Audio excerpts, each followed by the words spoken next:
அனைவருக்கும் வணக்கம். நம்முடைய லாஜிக்கல் ட்ரேடர்ஸ் கப் சேனலை சப்ஸ்கிரைப் பண்ணிக்கக்கூடிய அனைத்து நண்பர்களுக்கும் நன்றி. ஜூன் 30 இன்னைக்கு மார்க்கெட் எப்படி நடந்திருக்கு அப்படிங்கிறத பார்த்துட்டு நாளைக்கான என்ட்ரி டார்கெட்டை நம்மளுடைய பாயிண்ட் ஆஃப் வியூல அனலைஸ் பண்ணுவோம். ஸோ அதில் நம்ம ப்ரீவியஸ் வீடியோவில் சொன்னதில் ஒரு முக்கியமான விஷயம் சொல்லியிருந்தோம். அது ஓபிஎஸ் அப்படிங்கிறது ஓப்பன் ரேஞ்ச் பிரேக் அவுட் அப்படின்ற மாதிரி ஒரு ஸ்ட்ராட்டஜியை சொல்லியிருந்தோம். இந்த ஸ்ட்ராட்டஜியை ஃபாலோ பண்ணி நம்ம என்ட்ரியை பிளான் பண்ணால் டார்கெட் வந்து மேலே போகிறதுக்கு வாய்ப்பு இருக்குது. 25,000 6,300 வரைக்கும் பிளான் இருக்கு அப்படின்னு நம்ம பார்த்துருந்தோம். ஆனால் ஓபிஎஸ் ரேஞ்ச் அப்படிங்கிற மாதிரி ஸ்ட்ராட்டஜியில் நம்ம point of view high break out ஆகணும், லோ பிரேக் அவுட் ஆகணும். ஒரு 5 minutes candle so low high இது ரெண்டுலேயுமே லோ பிரேக் அவுட் ஆயிடுச்சு அப்படிங்கிறதுனால லோவோட பிரேக் அவுட்ல புல் பேக் அப்படிங்கிற மாதிரி இந்த புல் பேக்ல நம்ம புட் ஆப்ஷன் எடுத்தோம். அங்கிருந்து 50 பாயிண்ட் டார்கெட் கிடைச்சது. மறுபடியும் ஒரு சின்ன கரெக்ஷன். ஸோ இது இப்போ நடந்து முடிஞ்சிருக்கு. இப்போ டைரக்ஷன் மார்க்கெட்டா இல்ல மறுபடியும் ரேஞ்சா இல்ல டவுன்ல போக ஸ்டார்ட் ஆகுதா அப்படின்றத நம்ம பாயிண்ட் ஆஃப் வியூல பார்க்கலாம்னா, இப்போ மினிமம் வந்து லோ டு ஹை அப்படிங்கிற மாதிரி நம்ம பார்க்கறது. ஓகே, இங்க இருந்து நம்ம லோ டு ஹை பார்த்தோம்னாலும் ஒரு சின்னதா கரெக்ஷன் தான் வரணும். அந்த கரெக்ஷன் முடிச்சதுக்கு அப்புறம் தான் டைரக்ஷன் ஃபாலோ ஆகும். அப்படியே கரெக்ஷன் அப்படின்னு சொன்னா அந்த கரெக்ஷன் எது வரைக்கும் வரலாம்னா என்னுடைய பாயிண்ட் ஆஃப் வியூ 25,300 வரைக்கும் வரலாம் அப்படின்னு நம்ம எதிர்பார்க்கிறோம். ஸோ இன்னைக்கு பொருத்தமா இந்த நம்ம எக்ஸ்பெக்டேஷனுக்கு பொருத்தமாக தான் இன்னைக்கு மொமெண்டமும் இருந்துச்சு. செல்லிங் ப்ரெஷர் அதிகமாகவும் பையிங் ப்ரெஷர் கம்மியாகவும் இருந்துச்சு. ஸோ த சேம் டைம் இந்த ட்ரெண்ட் ரெசிஸ்டன்ட் ரியாக்ட் ஆகி ஒவ்வொரு ரெசிஸ்டன்ட்டுமே டவுனுக்கான இன்ஃபர்மேஷன் கிடைச்சதே கிடைச்சது. ஸோ இந்த டவுனுக்கான பாசிபிலிட்டிஸ் அதிகம் இந்த புல் பேக் முடிகிற வரைக்கும் அப்படின்னு நான் நினைக்கிறேன். ஃபர்ஸ்ட் என்னோட point of view the reason swing இதுல ஃபெப்போட கரெக்ஷன் நம்ம பார்த்தாலும் மினிமம் 50% கரெக்ஷன் எடுத்தாலும் 25,300 டார்கெட் லெவல் பார்த்தாலும் 25,100 இந்த ரெண்டு லெவல் வரைக்கும் வந்துட்டு தான் மேலே போக வாய்ப்பு இருக்கு அப்படின்னு நம்ம ஃபர்ஸ்ட் பார்க்குறோம். ஒருவேளை இந்த லெவல்லயே பிரேக் அவுட் ஆகி மேலே போகிறதா இருந்தா நம்ம எப்படி கன்ஃபர்மேஷன் எடுக்கலாம் அப்படின்னா 25,600 அப்படிங்கிற இந்த ரெசிஸ்டன்ட் லெவல் இந்த லெவல் பிரேக் அவுட் ஆகி க்ளோசிங் கிளியரா இருக்குது, 5 மினிட்ஸ்ல க்ளோசிங் கிளியரா இருந்துச்சு அப்படின்னு சொன்னா நம்ம அதோட கரெக்ஷன்ல என்ட்ரி எடுக்கலாம். ஒரு சூப்பரான டார்கெட் நம்ம ஏற்கனவே சொல்லியிருந்தோம் இல்லைங்களா, 25,000 இருந்து 26,500 வரைக்கும் அந்த லெவல் போறதுக்கு வாய்ப்பு இருக்கு. எப்படின்னா இங்கிருந்து மேல போயிட்டு கீழே புல் பேக் வந்து ஹை மறுபடியும் பிரேக் அவுட் பண்ணும்போது நம்ம அப்படி ஒரு விஷயத்த பிளான் பண்ணலாம். அப்படி இல்லைன்னா இந்த ட்ரெண்ட் ரெசிஸ்டன்ட் டச் பண்ணும்போதெல்லாம் டவுன்ல வர வாய்ப்பு இருக்கு. அதுதான் இப்போ நம்ம பார்த்துட்டு இருக்கோம். ஸோ இப்போ மார்க்கெட் வந்து பார்த்தீங்கன்னா 10 ரெசிஸ்டன்ட் ரியாக்ட் ஆகி டவுன்ல வருது.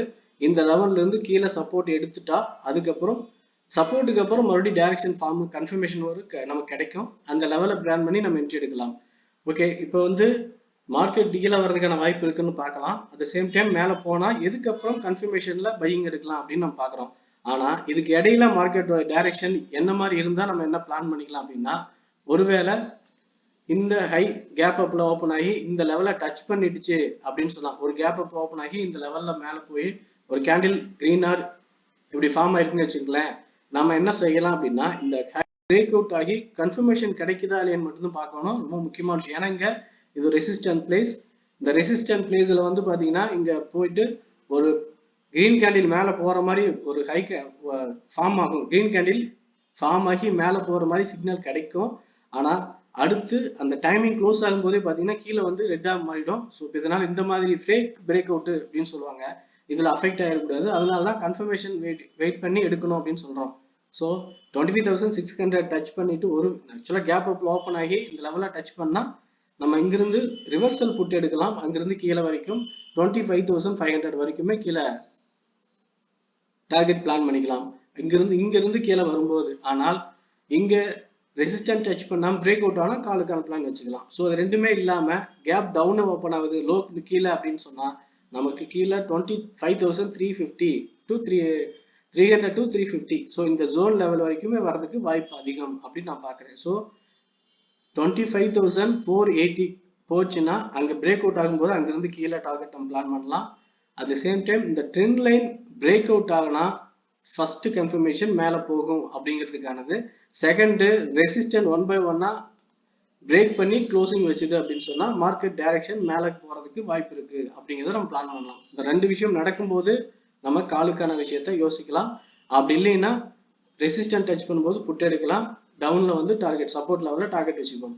இன்னைக்கு இப்போ மார்க்கெட் பாத்தீங்கன்னா டைரக்ஷன் மொமெண்டம் அப்படிங்கிறது எப்படி இருக்குன்னா ஜிக்ஸாக்கா அப்படி மொமெண்டம் ஏறி இறங்குது அப்படிங்கிறதுனால இப்ப நமக்கு என்ன பிரச்சனை வருது, நம்ம புட் ஆப்ஷனை பிளான் பண்ணி எடுத்தாலும், அதாவது நம்ம எடுக்கிற புட் ஆப்ஷன் பார்த்தீங்கன்னா 25,800 அப்படி டீப் இந்த மணி தான் புட்டு. ஆனா அதுவே பார்த்தீங்கன்னா இந்த லோ பிரேக் அவுட் ஆகிற வரைக்கும் ஒரு ஆக்டிவா வந்து ஸ்ட்ராங் பிரைஸ் மொமெண்டம் இல்லை, ரொம்ப வீக்காக தான் இருந்துச்சு. ஸோ அதனால ஜிக்ஸாக் மொமெண்டம் இருக்கும்போது டீப் இந்த மணி எடுக்கிறது ரொம்ப நல்லது. ஓடிஎம் வேண்டாம் அப்படிங்கிறது என்னுடைய ஒப்பீனியன். ஓகே ஃப்ரெண்ட்ஸ், 25,300 டச் பண்ணிட்டு ரிவர்சல் கன்ஃபர்மேஷன் மேல மறுபடியும் இந்த ட்ரெண்டிங்ல லெவல் கன்ஃபர்மேஷன் கிடைக்குது அப்படின்னா மட்டும் நம்ம இன்டிமேட் பண்றோம், ஃபாலோ பண்ணி ஹோல்ட் பண்ணுங்க. அப்படி இல்லைன்னா இந்த கரெக்ஷன் முடிகிற வரைக்கும் வெயிட் பண்ணுங்க. இல்லைன்னா கரெக்ஷன்ல நான் என்ட்ரி எடுத்து டார்கெட் புக் பண்றேன்னா கரெக்ஷன்ல புட்டை எடுத்து டார்கெட் புக் பண்ணலாம். இந்த 3 விஷயங்கள் என்னோட பாயிண்ட் ஆஃப் வியூல நான் பண்ற விஷயம். அட் த சேம் டைம் இதுக்கான கன்ஃபர்மேஷன் நம்ம வச்சுக்கிறது ஓபிஎஸ் இப்போதைக்கு நீங்க ஓபிஎஸ் லெவலை வச்சு ஃபாலோ பண்ணுங்க.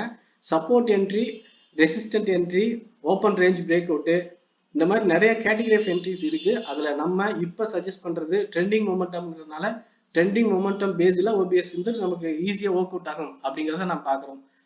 ஓகே ஃப்ரெண்ட்ஸ், இந்த ஓபிஎஸ்ஸுமே கரெக்டா ஒர்க் அவுட் ஆகுதா இல்ல ஃபேக்கா இருக்கா அப்படிங்கிறதெல்லாம் நம்ம டெலிகிராம்ல இன்டிமேட் பண்ணுவோம், பார்த்து கன்ஃபார்ம் பண்ணிக்கோங்க. ஓகே ஃப்ரெண்ட்ஸ், என்னோட பாயிண்ட் ஆஃப் வியூல நிஃப்டியோட market direction, momentum, strike selection, எவ்வளவு பாயிண்ட்ஸ் வரைக்கும் ஹோல்ட் பண்ணலாம் அப்படி டீட்டெயிலாம் சொல்லியிருக்கோம். இந்த வீடியோ பிடிச்சதை லைக் பண்ணுங்க, ஃப்ரெண்ட் சர்க்கிள் ஷேர் பண்ணி சப்போர்ட் பண்ணுங்க. உங்க ஒப்பீனியன் எதாக இருந்தாலும் கமெண்ட்ல சொல்லுங்க. தேங்க்யூ, தேங்க்ஸ் ஃபார் வாட்சிங்.